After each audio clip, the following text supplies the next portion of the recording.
भी मोह नहीं छोड़ पा रही थी। वोट बैंक की राजनीति इसमें विपक्ष ने किया है, कांग्रेस जैसे दलों ने किया है, भारतीय जनता पार्टी ने इसमें राजनीति नहीं की। हमने तो बार बार कहा ना कि जो देश की आस्था थी, उस देश की आस्था का हम लोगों ने सम्मान किया, हम उसके पक्षधर थे, आज भी हैं। और जो भी लोक आस्था का सम्मान करेगा वो जन विश्वास पर खरा उतरेगा। तो कह रहे हैं कि बीजेपी संघ का इवेंट हो गया है सर, 5 लोग अंदर रहेंगे गर्भगृह में। हिंदू पंचांग से नहीं निकाली है आपने तिथि, आपने निकाला है काउंटडाउन लोकसभा इलेक्शन का देखकर। देखिए, हिंदू परंपरा में, सनातन धर्म की परंपरा में मकर संक्रांति के बाद सूर्य नारायण के उत्तरायण में आने के उपरांत शुभ मुहूर्त आते हैं कार्यक्रमों के, और उसी को मान करके शास्त्रोक्त पद्धति से यह कार्यक्रम किया गया। कांग्रेस को इसमें तो अवसर मिला था ना, लेकिन याद करिए जब सोमनाथ के मंदिर की पुनर्स्थापना का कार्यक्रम हुआ, कांग्रेस ने तो उस आयोजन का विरोध किया। उस समय के प्रधानमंत्री उस कार्यक्रम में स्वयं तो नहीं गए, लेकिन तत्कालीन राष्ट्रपति को भी उन्होंने जाने से रोकने का प्रयास किया था। आप नेहरू जी की बात कर रहे हैं और राजेंद्र प्रसाद जी की। मैं कह रहा हूं ना, डॉक्टर राजेंद्र प्रसाद जी उस कार्यक्रम में गए, लेकिन तत्कालीन प्रधानमंत्री नेहरू जी ने प्रयास तो किया था, स्वयं तो नहीं गए, लेकिन उन्होंने उनको भी रोकने का प्रयास किया। कांग्रेस ने लंबे समय तक देश में शासन किया। आखिर देश की स्वतंत्रता कैसी है? मान बिंदुओं की पुनर्स्थापना का कार्यक्रम, और फिर इसमें तो न्याय और सत्य की बात। हमें एक स्थान के लिए प्रमाण देने पड़े जिसमें भारत की आस्था कहती थी कि यही राम जन्मभूमि है, लेकिन प्रभु राम ने चूंकि हमें मर्यादा का पाठ पढ़ाया था, इसलिए हमने मर्यादित आचरण करते हुए वे सारे प्रमाण प्रस्तुत करते रहे। हम लोग लड़े, लोअर कोर्ट में लड़े, हाई कोर्ट में लड़े, सुप्रीम कोर्ट में लड़े, और अंततः सुप्रीम कोर्ट में 5 जजेस की एक पूर्ण पीठ ने अयोध्या के मामले को लेकर के एक सर्वसम्मत फैसला दिया।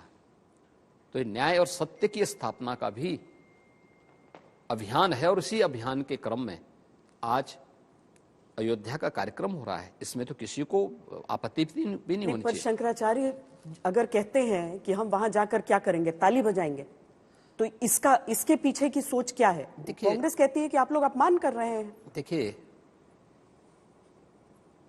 हमने हर धर्माचार्य को और हर आचार्य को तीर्थ क्षेत्र ने उन्हें आमंत्रण भेजा है, और मुझे लगता है कि यह अवसर श्रेय और प्रेय का नहीं है, यह अवसर मान अपमान का नहीं है।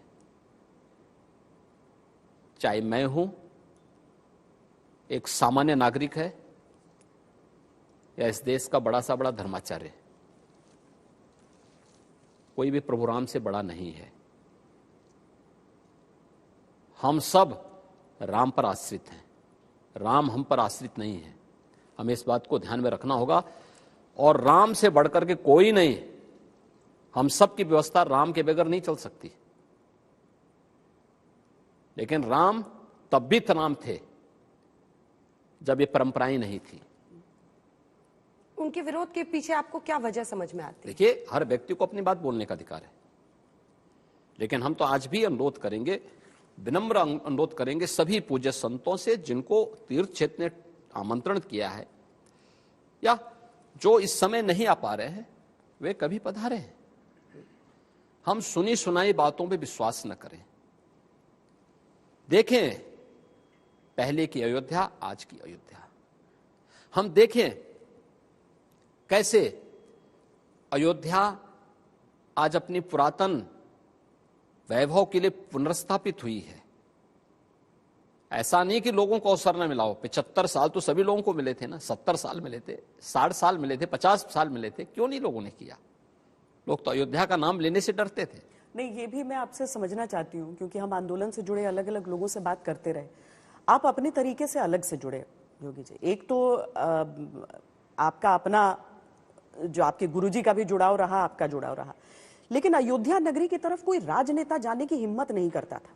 सब दूर रहते थे कि भाई पता नहीं क्या दिक्कत हो जाए।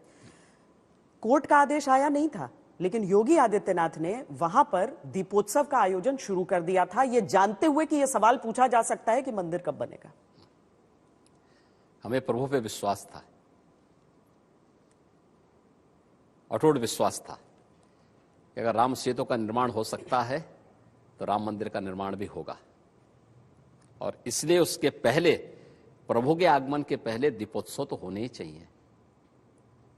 आखिर दीपावली का आयोजन तो इसीलिए होता है।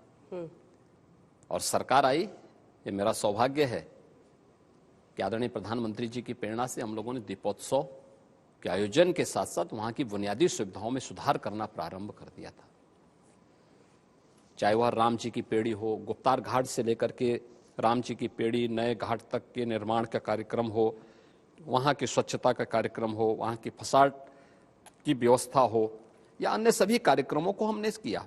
और आज यही अयोध्या है ना, सिंगल लेन की सड़कें थी, आज अयोध्या के अंदर 4 लेन की सड़क। कल्पना थी ना, आज से 10 साल पहले तो कोई इसकी कल्पना ही नहीं करता था। लटकते हुए झूलते हुए तारों के गुच्छे थे, अव्यवस्था थी, गंदगी थी। पिछली सरकारों ने तो बिजली के लिए वहां के लोगों को तरसाया, 3 घंटे 4 घंटे गंदगी में के ढेर में वहां के लोगों को रहने के लिए मजबूर किया। कोई सुविधाएं वहां के लिए नहीं थी, घाटों में गंदगी का अंबार रहता था। आज अंदर की 4 लेन की कनेक्टिविटी है, बाहर हर ओर से, आप लखनऊ से जाएं, गोरखपुर से आएं, वाराणसी से आएं, प्रयागराज से आएं, 4 लेन की कनेक्टिविटी से वो भी जुड़ चुका है। और यही नहीं, अयोध्या मीटर गेज से जुड़ा हुआ था। छोटी लाइन रेल की जाती थी, बाद में ब्रॉड गेज बनी, अब रेलवे की डबल लाइन से जुड़ चुका है, इंटरनेशनल एयरपोर्ट बन गया है। और अयोध्या में सरयू जी में कुछ लोग गोली चलाते थे, आज सरयू जी में क्रूस चल रहे हैं। कोई कल्पना कर सकता था? आज ये भी हो रहा है। और इतना सब कुछ होने के बावजूद एक चीज आप अनुभव किए होंगे, देखिए आप लोग तो पब्लिक के बीच में जाते हैं, सीधे आप लोगों का कनेक्ट है। इतने लोग हटाए गए होंगे, उनका पुनर्वास हुआ होगा। अक्सर होता है कि छोटी छोटी बातों को लेकर लोगों में अनरेस्ट होता है। अयोध्या में इतने बड़े, इतना इंफ्रास्ट्रक्चर का कार्य हुआ, लेकिन कहीं कोई अनरेस्ट नहीं है। हर व्यक्ति में संतुष्टि है, क्योंकि हर व्यक्ति अयोध्या के लिए और प्रभु राम के लिए ही जीता है। और सबके मन में है कि ये काम, जो काम पहले होना चाहिए था, वो काम आज हुआ है।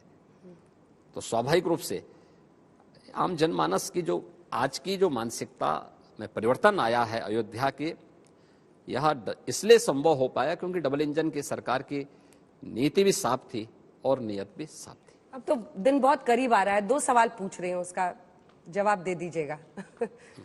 ये किसका आइडिया था कि राजनीतिक मेहमानों को हमें बुलाना चाहिए? आपसे चर्चा तो हुई ही होगी, आप मुख्यमंत्री हैं, किसका आइडिया था कि उनको बुलाना चाहिए? और दूसरा, राहुल गांधी ने कहा है कि ये पॉलिटिकल इवेंट है 22 जनवरी को। वो कह रहे हैं कि जो लोग गर्भगृह में होंगे उसमें प्रधानमंत्री होंगे, योगी जी होंगे, मोहन भागवत संघ प्रमुख हैं, जो गवर्नर, सब बीजेपी से जुड़े हुए लोग हैं।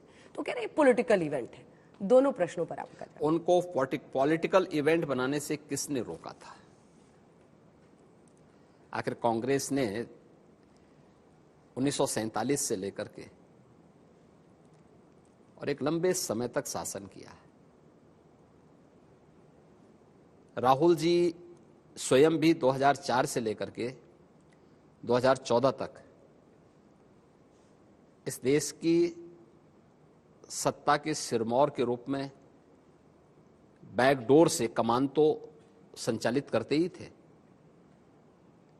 किसी से छुपा हुआ है क्या? हाँ, वो अलग विषय है कि उन्होंने कुछ इवेंट संसद में किए कि संसद की अवमानना करते हुए बिल की प्रतियों को वहां फाड़ने का काम जरूर किया था। क्या ये इवेंट नहीं था? ये कांग्रेस का इवेंट है। वे संविधान का अपमान करते हैं, संवैधानिक संस्थाओं का अपमान करते हैं, भारत की लोक आस्था का अपमान करते हैं, भारत के जनविश्वास पर कुठाराघात करते हैं। मैंने पहले भी कहा, प्रभु राम का रामलला के रूप में अपनी जन्मभूमि में पुनर्प्रतिष्ठा का कार्यक्रम होना, ये प्राण प्रतिष्ठा का ये समारोह भारत के लिए और सनातन धर्मावलंबियों के लिए तो गौरव का विषय है ही। देश और दुनिया के अंदर जितने भी दबी कुचली सभ्यता और संस्कृति के अनुयायी होंगे, उन सब के लिए भी आशा की एक नई किरण है। राजनीतिक मेहमानों वाला सवाल का जवाब आपने नहीं दिया। आपने उनको तलवार की नोक पर चढ़ा दिया कि आए, तब भी उनको एक तरह से ये मानना पड़ेगा कि राम मंदिर प्राण प्रतिष्ठा बीजेपी कर रही है, हम उसमें शामिल हो रहे हैं, और अगर वो इनकार कर दे तो आप कहेंगे कि देखो ये तो आए ही नहीं, इन्होंने दूरी बनाई। ये हम लोग इस बात को मानते हैं कि राम सबके हैं। दृष्टिकोण लोगों के अलग अलग हो सकते हैं। जाकी रही भावना जैसी, प्रभु मूर्ति देखी तिन तैसी। राम हमारी आस्था के प्रतीक हैं, तो हम उनको परमपिता परमेश्वर के रूप में मानते हैं। हमने उनके महत्व को समझा, जाना है, इसलिए जीवन भी समर्पित कर दिया। राम के महत्व को वे लोग नहीं समझ पाए क्योंकि उनको सत्ता प्यारी है, वो सत्ता की तरफ सोच भी नहीं सकते। लोक आस्था क्या होती है और जन विश्वास क्या होता है, या अगर कांग्रेस ने समझने का प्रयास किया होता ना, ये दुर्गति नहीं झेलते। और इसलिए हर उस व्यक्ति को उस कार्यक्रम में आमंत्रण होना चाहिए। और ये श्री राम जन्मभूमि तीर्थ क्षेत्र का आयोजन है, उन्होंने अपना निमंत्रण देकर के अपने कर्तव्यों का निर्वहन किया है, क्योंकि राम तो सबके हैं, सबको आयोजन में बुलाना चाहिए। और ठीक है, पूरा देश आना चाहता है, दुनिया आना चाहती है, हर राम भक्त आना चाहता है। इस आंदोलन, इस पूरे कार्यक्रम के साथ जुड़े हुए, आंदोलन से जुड़े हुए एक लंबी श्रृंखला है, वे भी आना चाहते हैं। लेकिन अलग अलग समय में लोग आएंगे। हम लोग भी अनुरोध कर रहे हैं कि प्राण प्रतिष्ठा समारोह के बाद सभी लोगों को अवसर मिले अयोध्या में राम जन्मभूमि का दर्शन करने के लिए। और वहां की व्यवस्था से राम जन्मभूमि तीर्थ क्षेत्र न्यास देख रहा है। हाँ, उत्तर प्रदेश में कोई आएगा, अच्छी नियत से आएगा, प्रभु के दर्शन करने की नियत से आएगा। उनके दर्शन करने में और वहां तक पहुंचाने में हम लोग एक सहभागी हो पाएंगे, उनको कहीं भी कोई समस्या ना आने पाए, ये जिम्मेदारी हम लोग अपने ऊपर लेकर के करेंगे। दर्शन में भी और बाहर भी, क्योंकि आए थे कल कांग्रेस के नेता आए थे दर्शन के लिए। सद्बुद्धि आए, अपने नेतृत्व को भी समझाएं, अपने नेतृत्व को भी उनको समझाना चाहिए। तो कांग्रेस के नेता आए वहां पर दर्शन के लिए आए, पर आपने सवाल का जवाब देते हुए योगी जी, सवाल यह था कि कांग्रेस कह रही है कि ये एक राजनीतिक आयोजन है। आपने कहा वो भी कर सकते थे राजनीतिक आयोजन, आपने खंडन नहीं किया। ये मैंने कहा ना कि उनका दृष्टिकोण राजनीतिक सत्ता पर है, हमारा दृष्टिकोण लोक आस्था को सम्मान देने का है और जन विश्वास का सम्मान करने का है। तो हम लोग उस अभियान के साथ इस रूप में जुड़े हैं। माननीय उच्चतम न्यायालय के आदेश पर श्री राम जन्मभूमि तीर्थ क्षेत्र न्यास का गठन हुआ है। अंदर की सारी व्यवस्था यह ट्रस्ट ही करेगा और ट्रस्ट आमंत्रण करने के लिए स्वतंत्र है। ट्रस्ट ने जिन्हें आमंत्रित किया है वे सब हमारे अतिथि होंगे, क्योंकि हमारे राज्य में आएंगे, क्योंकि राम के प्रति एक हमारी आस्था। दूसरा, उत्तर प्रदेश के अंदर किसी भी रूप में अगर उत्तर प्रदेश को आगे बढ़ने के लिए कोई रास्ता कहीं से निकलता है तो हमें उस अवसर से वंचित नहीं रहना चाहिए। और अयोध्या का इवेंट हमारे लिए इस रूप में उत्तर प्रदेश को एक बार फिर से देश के अंदर और दुनिया के अंदर प्रस्तुत करने का भी एक अवसर है। बहुत सारे सवाल अब इर्द गिर्द हो रहे हैं। आपने शंकराचार्य पर सीधा कहा कि भगवान राम से बड़ा कोई नहीं हो सकता है, लेकिन आप सबको ह्यूमिलिटी के साथ कह रहे हैं कि आप लोग जब मौका लगे जरूर आइए। एक और बात बहुत सोशल मीडिया के जरिए भी फैल रही है, और संजय राउत जो कि सांसद हैं